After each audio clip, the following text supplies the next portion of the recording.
que ven pola camioneta, non? Pero o de arriba é unha casa e o de abaixo é un camiño comunal que non ten que nada que ver.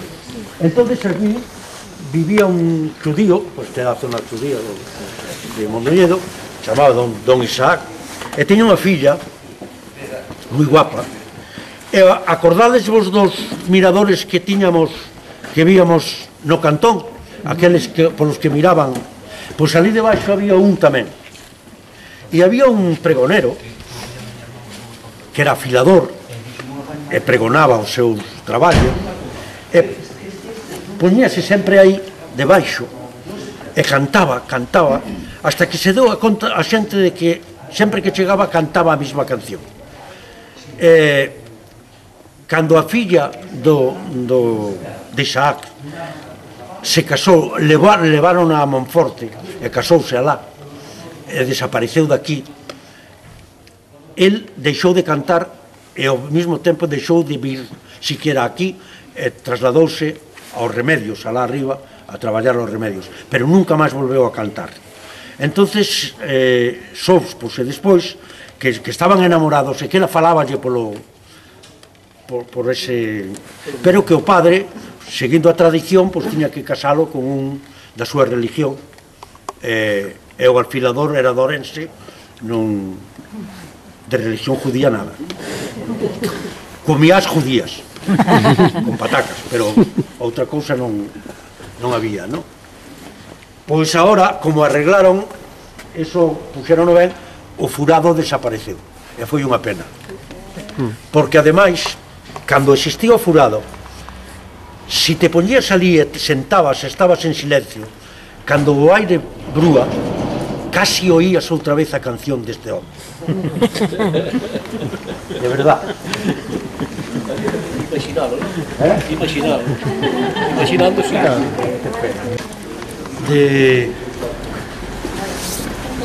De un sacerdote que escribiu un libro, viviu moitos anos en Madrid, escribiu un libro sobre gallegos ilustres e tamén falaba do seu paisano, porque era daqui, chamábase Carlos Polo, este señor, e distribuía, el repartía o Progreso, o periódico de Lugo. Quen distribuía, quen tiña a distribución era o Pallarego. Entonces, Cunqueiro jamás da vida lle comprou un periódico nin nada con este home.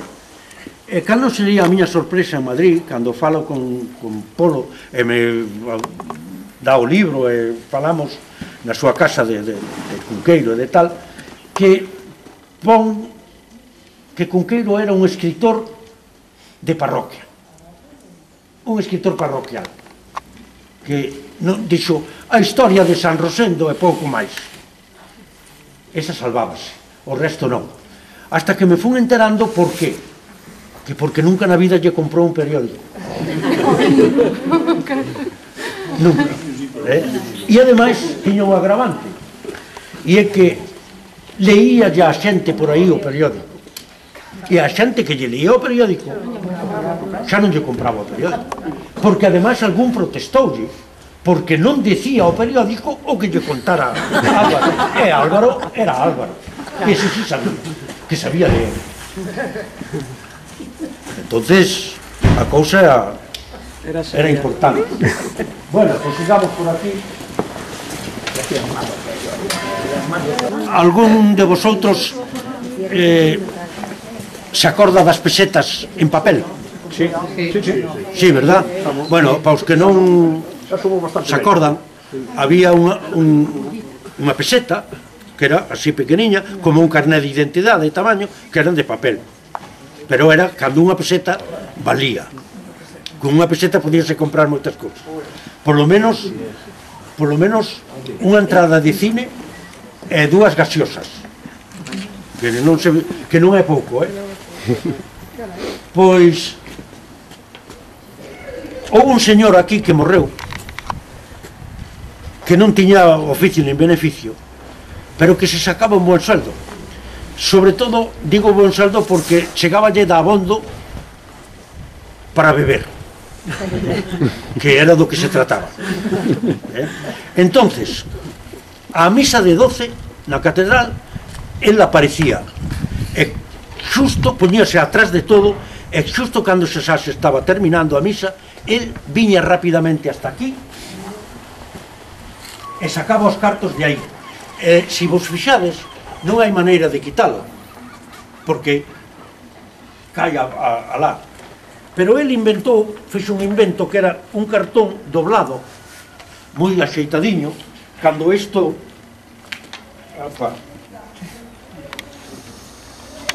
estaba máis novo e non tiña tanta, e metía así o cartón para lá, entonces se botaban unha moneda que tiña pouco valor, que eran de cobre, pois caía, pero se metían unha peseta de papel, el, ao meter o cartón así doblado, viña e despois tiraba por el e salían as pesetas e daba pa moito viño, pero un día todo o mundo sabía que yo roubaba a Dios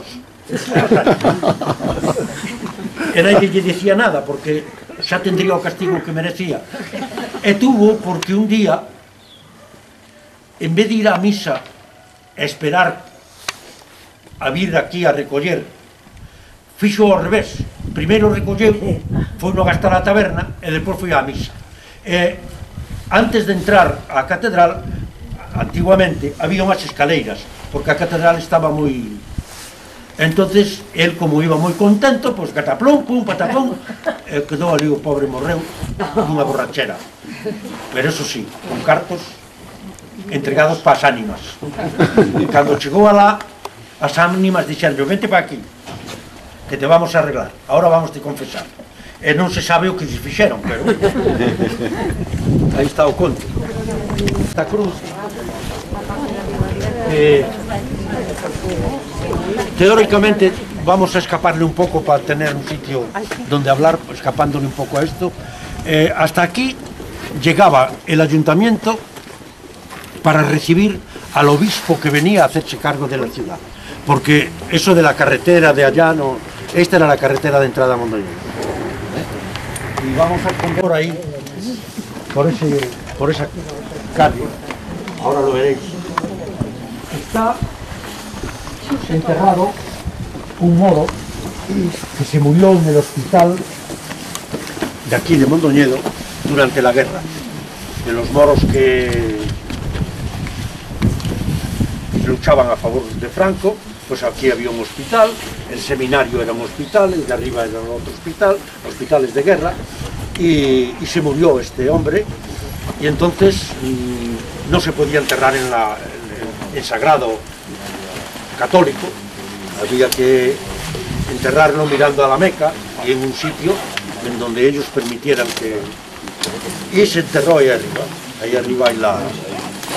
Entonces, Cunqueiro ha sido siempre respetuoso con el tema, pero su entrada en la academia, el discurso de entrada en la academia, versó sobre magos, meigas y tesoros novos e vellos, ¿no? Y de los tesoros se olvidó de este, ha hablado del tesoro da Riquedeira, que estaba guardado por un enano. Ese tesoro tiñano que manter limpio con sangre de cordero. Con sangre de cordero. A xente estaba moi descontenta porque cada ano tiñan que matar un cordero para limpiar o tesouro o enano, e nunca sabían que tiña moito ouro o tesoro, pero que eso estaba mal. Pero das protestas os enanos non fan caso, solamente se están por escrito. En aquel entonces houve un señor ali que sabía escribir, leer e escribir, entonces púxollo por escrito e firmou. Entonces o enano non tuvo máis remedio que coller o tesouro e marcharse, e deixoulles un sartego de ouro ali que repartiron entre os vecinos. Eso é o que nos conta el. E olvidouse do daqui, que este mouro tamén ten un tesouro, e é que se pasas por detrás da cabeza según está enterrado, el deixa unha moneda de ouro no sitio onde está o tesouro. Pero se pasas polos pés e interrumpes a visión do moro coa Meca, ca dirección da Meca, entonces saca unha moneda. E deus o caso de que un señor encontrou o tesouro. E entonces averiguou Buenos días, ¿me hacen una de película puesta? cal era, Como si estuviera en su casa. averiguou cal era a dirección da Meca, porque claro, non se sabe cal é a cabeza, cal é os pés, cal era a dirección da Meca, entonces enchen 2 barriles de monedas de ouro e levounos para casa. En vez de gastalos, todas as noites se puñía a contar, Pablo, e le gustaba. Pablo, ¿sabes? E buenos días. Hola, buenos días. E gustaballe contalos. E o veciño dixo, yo, por que non me das a min algo do tesoro que encontrache, porque eu teño necesidade un par de monedas. No, gracias. No, No queiran, vale, gracias. Se queren Non deixe, entrar. veciña. E non Gracias. non lle deu nada. Entonces dixo, pois, heime vengar del, xa que non me deu nada a min, ello de quitar. Pero para quitarlo, tiña que saber cal era a cabeza e cal era os pés. Porque se daba voltas así, unha vez daba e outra vez quitaba, ou xa o poñía e outra vez quitaba. Entonces averiguou que aquí, cando hai arcoíris, unha punta indica a Santiago e a outra indica a Meca. Se vedes o arcoíris aquí, é así. Entonces ele averiguou en que posición estaba a Meca e cal era os pés e cal a cabeza da tumba. Entonces toda a noite estuvo pasando por diante por detrás da cabeza hasta que lle vaciou os 2 barriles. Por lo tanto, quedouse sin tesoro e quedou unha lección ben aprendida. En canto topas un tesouro, o primeiro que hai que facer é gastalo. Iso é o primeiro que hai que facer, gastalo. Se non, igual te podes quedar sin el. E iso foi o que el non escribiu aínda e non creo que o escriba, porque xa hai moito que non ven por aquí. Bueno, pois vamos a seguir. Esta iglesia está dedicada a San Roque. En la fecha, na celebración do San Roque, o Ayuntamiento ven aquí porque hubo unha peste na que se sacou a San Roque en procesión, viñeron aquí, entonces pasou a peste gracias a San Roque, entonces desde aquela o Ayuntamiento, seña do color que seña, ten a obligación de sacar a San Roque e leválo á catedral en procesión en memoria daquel milagro, non? Pero tamén tiña outra función esta iglesia, e é que eso era unha parada de diligencias, eso era que ahora está todo reformado, aquí era un patio. Entonces chegaban de Castilla o señor obispo cando viña a tomar posesión, e o primeiro que facían era parar aquí, asearse no caserón que había aquí, poñíanse os trajes de oficio, e entraban aquí donde se estaba esperando o alcalde, 3 alcaldes que había, o alcalde maior e os 2 pedáneos. Nunha bandexa de plata había un documento cos dereitos que tiñan os mindonienses e o bastón de mando do alcalde. Entonces entregabanllo ao señor obispo, porque era de lei, xa que esta era unha ciudad propiedade do obispo, por decirlo de alguna maneira, ¿no? Donde solo as leyes do obispado regían. Se o señor obispo devolvía a vara de alcalde o que estaba regindo naquel momento, que era alcalde, confirmaba no cargo. Pero él tiña que ao mesmo tempo jurar ante aquel documento na Casa de Dios de que había de respetar os dereitos que tiñan os súditos mindonienses. houve un obispo que eso non lle gustou moito. Entonces, en vez de chegar e facer toda esta parafernalia, pois agarrou e adentrouse hasta a Fonte Bella, hasta os 3 días de estar xa en Mondoñedo, non se deron conta de que chegara o obispo. Entonces falou co alcalde e dixolle, nada, mira, tú dasme a vara, xa te confirmarei, agora non fai falta que veñan aquí a confirmarme, nin a facerme xurar, nin nada de historias. Poñedes ali unha marca e o ayuntamiento chega hasta ali, e acabouse. O problema era xurar fidelidade a aquelas normas, porque era perder autoridade. Hasta que aquel obispo non se foi, non volveron as cousas outra vez ao ánimo de funcionar. Buenos días. Estuve por ali porque quería levalos, pero xa é domingo.